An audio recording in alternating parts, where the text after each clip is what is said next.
Sum 41, Heaven X Hell.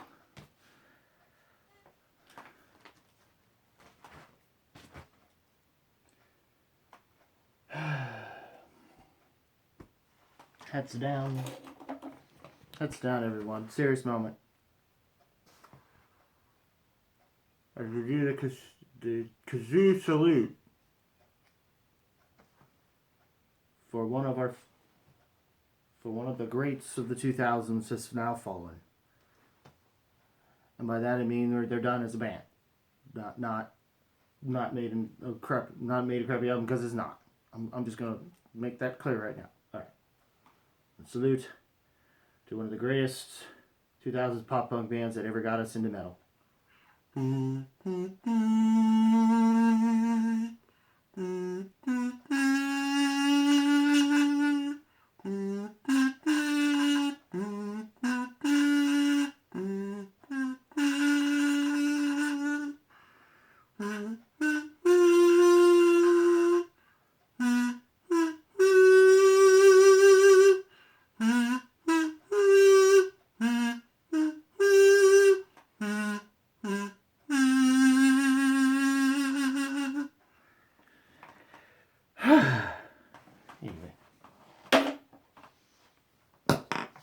So, yes, this is the final studio album, number Half Hour Power, Fire, so we get Fainted, check.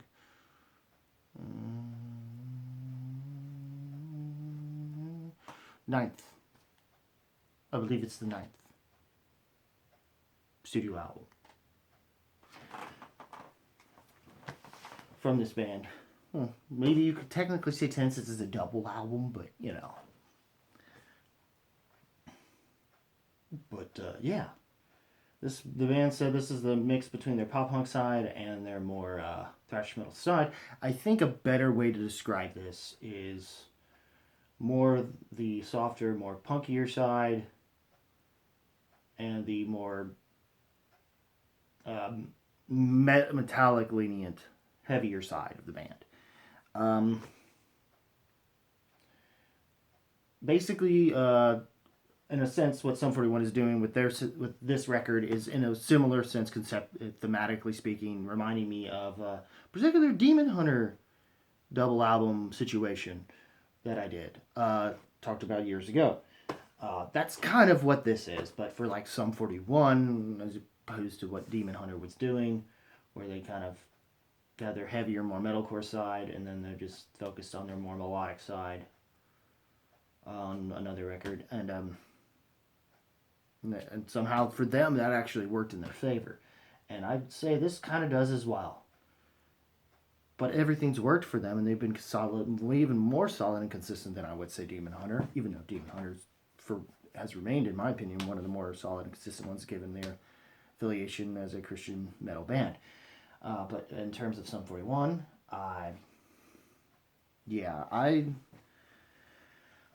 let's just say that it's been a fun discography run. More fun than I initially thought. Although my initial thoughts I originally had on a particular album being up higher than I thought, I'm not sure on anymore. But yeah, this album opens great with the third single, Waiting on Twist of Fate, leading into the first single, Land Mines. I Can't Wait or Bad. Time Won't Wait is decent. Dopamine is an interesting concept in terms of dealing with relationship breakups. Though I will say Not Quite Myself is probably one of their better written ones for sure. Or at least it's one that's a good way to song for people dealing with mental health issues.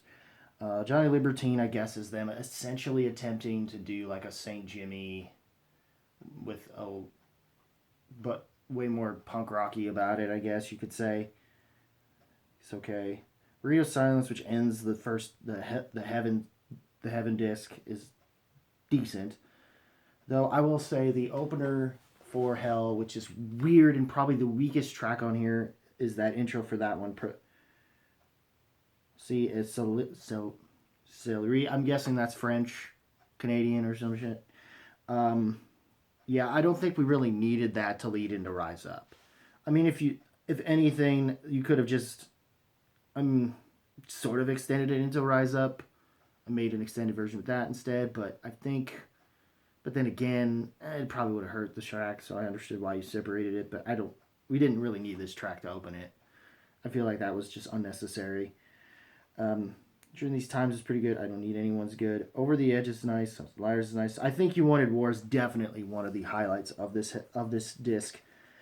I was the painted black cover of the Rolling Stones of the cover of the Rolling Stones painted black. I was apparently they've done it live before, but with I think someone else in the band did the vocals and not Derek.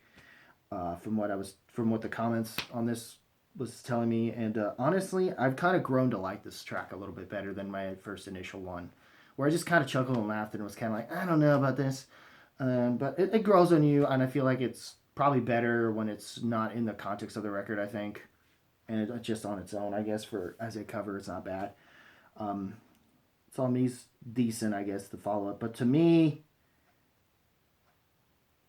I think how the end begins was such a great, even lyrically, it's a shame they didn't get to do a solo on the track, but and there's a plenty of good solos, even from like mostly on the Hell side, but there's like few times, especially on like Waiting on a Twist of Fate, that's really good. Uh, I'm. It's a shame that the last track didn't get to have an actual solo on it, which would have been like a really good one, you know. But but that's like a minute pick, because the lyric he really wanted I think the lyrics to shine the most out of this, and honestly, by the time the last few words are said, it's just even after listening to it a second time, I'm just like, whoa, dude, whoa, it's just man. But overall, I really enjoyed this record, and I gotta say, I the most fun one of the most fun discography runs I've done, for sure. Besides, some of the bands I grew up with, like Deftones or Tool. Um, so yeah, probably the most pop punk discography runs. This one I didn't feel like wanting to skip anything. There was some weak moments in it, but in the discography run, not this record, as much as I've already said. But yeah, this was a great last send off. Like they went guns blazing and they went out their own way, and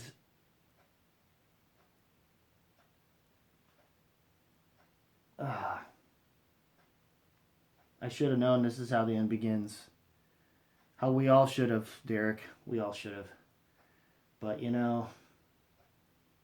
it just worked out better, I guess. That you end on a high note with this band. I'm sure maybe a few years down the road in the future you might bring it back for like touring purposes. I don't expect you to like make a new record. At this point, it just seems mute to do it unless there is a purpose to bring it back. Because for right now, as far as Sum 41 itself is concerned, I'm glad you did what you did here, with everything. And this isn't a bad send off of a record, even if it's not. Even if I'm starting to think it's not quite the strongest record you've made, it's still just like everything else you've done, consistently solid, at the very least, and at the most, great if not masterclass level. And I'm gonna have to say the same thing. This is a low to strong horns up of a record. Don't know if I can say masterclass for sure. I almost want to give it to it just to give it a good send off, but excuse me. Let's see how the year ends, I guess. That's a rough cough. Anyway, I hope you all.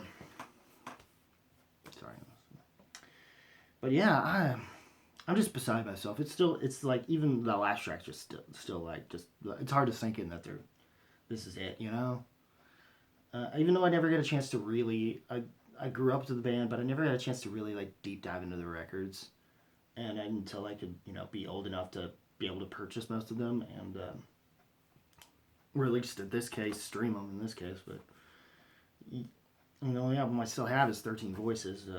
I'd like to, change that in the future somehow, but if that's even possible. But yeah, like I said, overall, you can't go wrong. I don't think with any of the records. The only ones I would say that they're possibly in the least creative category and are not their strongest in them firing nearly at all cylinders, I think would be basically the Underclass Hero up to Screamblade Gore, a portion of their career. And even those records are still very solid in their merits and still fun to listen to. So, and yeah, I do. And yeah, but yeah, this record, yeah, this is good last hurrah. I salute you guys for doing what you did and even being responsible for getting everyone to metal, Warped Tour kid into metal, scene kid into metal.